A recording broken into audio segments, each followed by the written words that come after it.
Okay, I want you to picture this. You've got the smartest AI assistant, right? Handles simple stuff, no problem.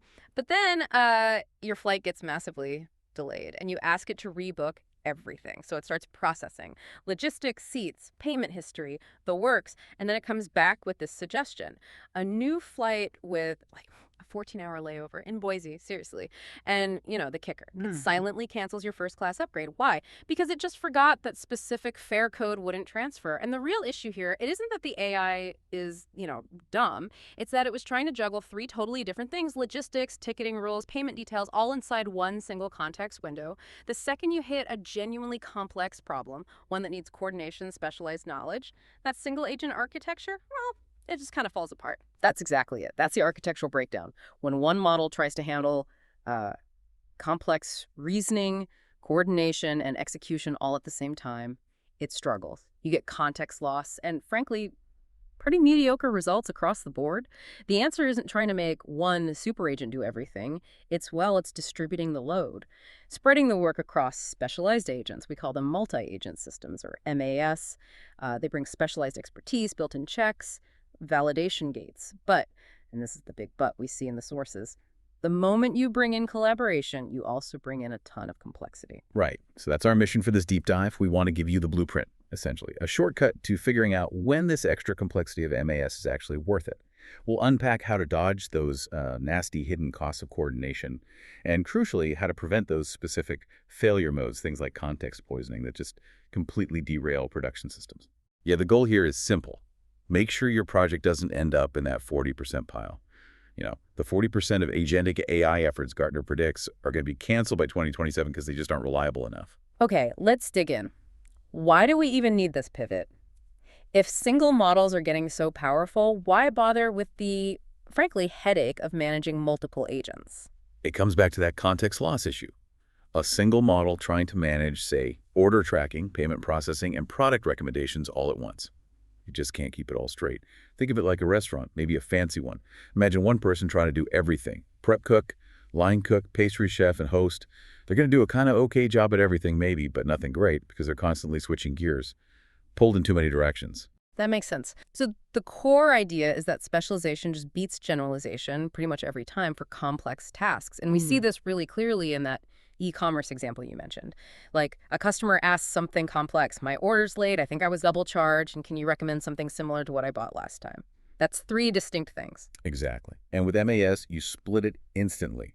Logistics question goes to the order tracking agent, the money issue, billing agent, shopping advice, recommendation agent. Each agent keeps its own focused context.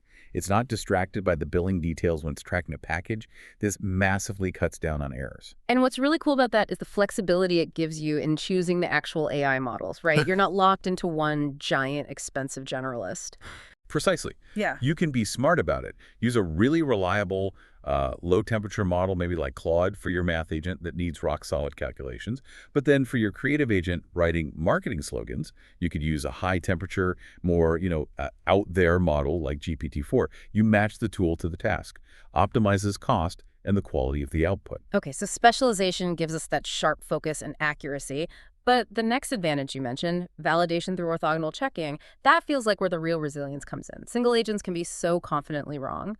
Oh, absolutely. MAS kind of forces this self-correction. It's like peer review built in. So imagine an analysis agent looks at some financial data. It reports, yep, 45% revenue growth year over year. Sounds great. But then a verification agent kicks in. It might have different tools, maybe access to the raw Q3 data. It recalculates and finds, no, actually, growth was only 30%. The system doesn't just trust the first answer, it checks it. And this lets you build these sequential validation gates, almost like an assembly line for trust. Think about processing an insurance claim. You could have an intake agent, then a fraud detection agent, then a validation agent checking details, and finally an approval agent. Errors get caught early, at the gates, before they pollute the whole process. Makes sense. Specialization for accuracy, validation for resilience, but what about speed, especially when you need to scale? That leads us to parallel processing, right? Yes. If you've got a big read-heavy job, like analyzing, say, 500 customer reviews or maybe hundreds of pages of legal documents, a single model has to chug through them one by one. That could take, 20 minutes. And critically, by the time it gets to review number, like 450, It's probably forgotten important details or patterns from review number 5. The context window just isn't infinite. But with MAS, you can just split that work up. Exactly. Divide those 500 reviews across, say, 10 analysis agents working at the same time. Suddenly, that 20-minute job might only take 3 minutes. And here's another benefit. Because each agent is focused on just a small chunk, they can spot those tiny micropatterns. Then, an aggregator agent looking at all the outputs can spot the global patterns across the whole dataset, things a single sequential model would totally miss because it lost that earlier context. Okay, that sounds amazing. Yeah. Accuracy, resilience, speed. But this is where the uh-oh comes in, right? This collaboration, the handoffs, the validation, it's not free. It's definitely not free. This is the reality check. This is why, that Gartner prediction exists. Yeah. That coordination overhead can be absolutely brutal. Yeah, that's the tough part. Engineers love specialization, the elegance of it. But what's the real hidden cost that catches teams off guard? Well, one big one is the channels problem. It sounds simple, but think about it. 2 agents need 1 communication channel between them. Add a 3rd agent, now you need 3 channels. 4 agents. Suddenly you need 6 channels. Ah, it scales exponentially, not linearly. Exactly. The communication complexity just explodes as you add more agents, and this directly drives up your operational costs. We saw in the sources a simple task that costs maybe, say, 10 cents for a single agent could easily cost $1 for an MAS to do the same thing, just because of all the handoffs and context sharing involved. Wow, a 10x increase potentially. Yeah, and get this. For something like a customer support ticket, the data shows an MAS solution can cost 8 times more and take almost twice as long to resolve compared to just a really well-optimized single agent. 8 times the cost and nearly double the time. Okay, that number alone should make anyone pause and think really hard. That's the non-negotiable cost of coordination right there. But what happens when these agents aren't just reading data, but actually changing it, writing to a shared database or state? That's where things get really messy. Yeah. That's failure scenario number 2. Write conflicts that cascade. Imagine Agent A processes some user info and saves it as a nice structured JSON object. Meanwhile, Agent B, working on a related task, gets the same user info but decides to save it in, slightly different YAML format. Maybe it adds a field Agent A didn't have. So now you have 2 different versions of the truth for the same user. Precisely. And then maybe Agent C comes along later, tries to read the user profile, gets confused by the 2 different structures, and potentially creates a 3rd incompatible version trying to merge them. You haven't reduced errors, you've just introduced data corruption. It's a nightmare. And this whole cost and complexity dynamic leads right into what Rich Sutton famously called the bitter lesson. It's about model evolution. Often we build these complex MES structures today mainly to work around the limitations of current models. They're smaller context windows, or maybe they're sometimes flaky tool calling abilities. Right, we're building scaffolding to prop up today's models, but the models are getting better so fast. That's the dilemma, isn't it? That's the huge risk. If we wait for the perfect single model, maybe our business needs aren't met today. But if we build this super intricate, complex MAS orchestration now, designed for, say, GPT-4's limits, It becomes totally unnecessary overhead, maybe even technical debt, when GPT-5 or Claude 4 drops in a few months with a massive context window and perfect tool use. Exactly. That complex structure you built becomes baggage. The smart approach, the sources argue, is architectural agility. Design your logic so those agent boundaries are collapsible. Think about how you could merge Agent A and Agent B back into a single, more capable agent, or even just a better prompt later on when the underlying model improves. Don't build complexity that locks you in. Okay, this is critical. It leads us directly to what you called the mandatory pre-flight checklist. Before anyone even thinks about building an MAS, they need to ask these 5 questions. Absolutely. If you can't clearly justify the added complexity, you really need to stop and reconsider. So question 1, can better prompt engineering solve this? And you need to be really honest here. The sources suggest that for, maybe 80% of typical enterprise tasks, a really well-crafted prompt for a single powerful agent still often wins on cost and speed. Question 2, are your subtasks genuinely independent? Can they run in parallel? MAS shines for that kind of read-heavy analysis we talked about. But if task B absolutely needs the output from task A before it can even start, then you're just adding coordination layers on top of a fundamentally sequential problem. You're not getting the parallelism benefit. Exactly. Third, can you actually afford the cost increase? You need to budget for this realistically. Expect to pay anywhere from 2 to 5 times more than a single agent approach. If budget is your absolute top priority, MAS is probably not the right choice. 4th question, is your latency tolerance measured in seconds, not milliseconds? Every single handoff, every time one agent passes work to another adds a delay, usually somewhere between 100 and 500 milliseconds. So if you need responses consistently under, say, 1 second, MAS architectures are going to really struggle to meet that reliably. And the fifth, final, and maybe most painful question, do you have the debugging infrastructure in place? Yeah. Debugging one agent's thought process is hard enough. Right. Trying to trace a problem across multiple agents, multiple execution paths may be happening in parallel. It's exponentially harder. You absolutely need specialized observability tools for this. If you don't have them, you're flying blind into an operational storm. Okay, so the takeaway is if you answered no, or even maybe to more than, say, two of those questions. Then the MAS approach is likely too complex, too costly, or too slow for your specific use case right now. You should probably stick with optimizing a single agent.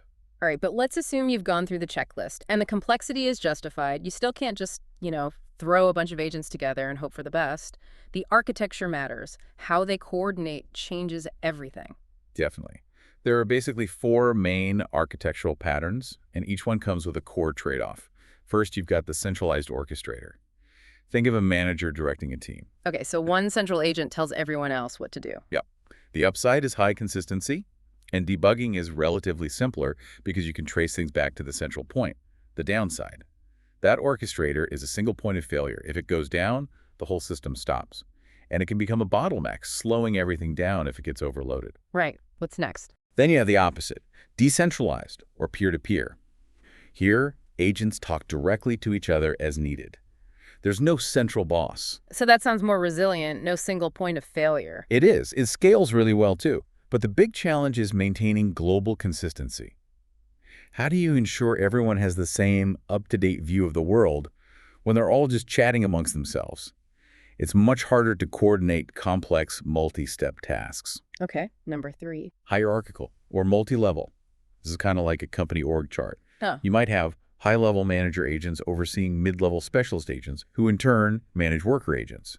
This works really well for complex problems that naturally break down into different domains or levels of abstraction. Think of like a global news platform. You might have a top-level editor agent, regional editor agents, and then specific beat reporter agents focusing on sports, politics, tech, etc. Got it. And the last one. The hybrid approach. This basically mixes and matches. You might use centralized control for really critical things like, say, final payment processing. You want that tightly controlled. But for other tasks, maybe like optimizing delivery routes locally, you let agents in that region work it out more decentrally. You get the best of both worlds, tailored to the specific needs of different parts of the system. Okay, so you pick your architecture, but regardless of the structure, you said every agent runs into this potential context crisis. We need to be super clear on the difference between context and memory here. They often get tangled up. Hugely important distinction. Context is like the agent's working memory. It's RAM. It's where the current conversation, instructions, and recent data live. Its volatile disappears if the agent restarts. It's limited in size, even with huge context windows now. They aren't infinite. And critically, context is expensive. Remember that ratio. For every single token the LM generates as output, it might have processed something like 100 tokens at input context. That 100-to-1 ratio is brutal. Managing context well is key to managing your costs. Okay, so context is active, limited, and costly working memory. What's memory then? Memory is more like long-term storage, the hard drive. Think vector databases, regular databases, file systems. It's essentially unlimited, it's persistent, doesn't disappear, and it's comparatively very, very cheap to store data there. But the catch is? The catch is it's passive. Data sitting in memory doesn't do anything on its own. The agent has to actively retrieve the relevant information from memory and load it into its context before it can use it. Ah, okay. So the fundamental mistake people make is treating that expensive limited context like it's cheap, unlimited memory, just stuffing everything in there. That's the core error. And when you make that mistake, you inevitably run into one or more of the 4 specific context failure modes that just cripple these systems in production. All right, let's hear them. Failure mode number 1. Context poisoning. This is nasty. It starts with a single error. Early on, maybe the agent hallucinates a fact or misunderstands an instruction. That wrong piece of information gets lodged in the context. Then, because it's in the context, the agent keeps referring back to it, treating it as truth, and building subsequent reasoning on top of that initial mistake. The error compounds and spreads. DeepMind saw this with a Pokemon agent. One wrong assumption early on made its later strategies completely nonsensical. Wow, and recovery is hard. Nearly impossible without basically wiping the agent's context clean and starting over. You have to clear the poison. Okay, scary. What's number two? Context distraction. This is the too much information problem, the attention deficit. When the context window gets really, really long, say over 100,000 tokens, Hmm. maybe more depending on the model, the agent just gets overwhelmed. It stops doing deep reasoning on the current specific problem you gave it.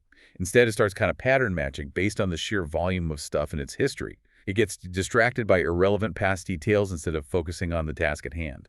Like, it can't see the forest for the trees because there are just too many trees. Good analogy, yeah.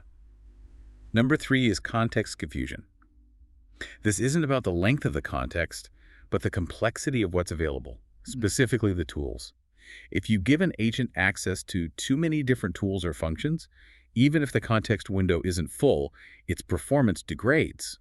It struggles to figure out which tool is the right one for the job, especially if some tools have overlapping capabilities.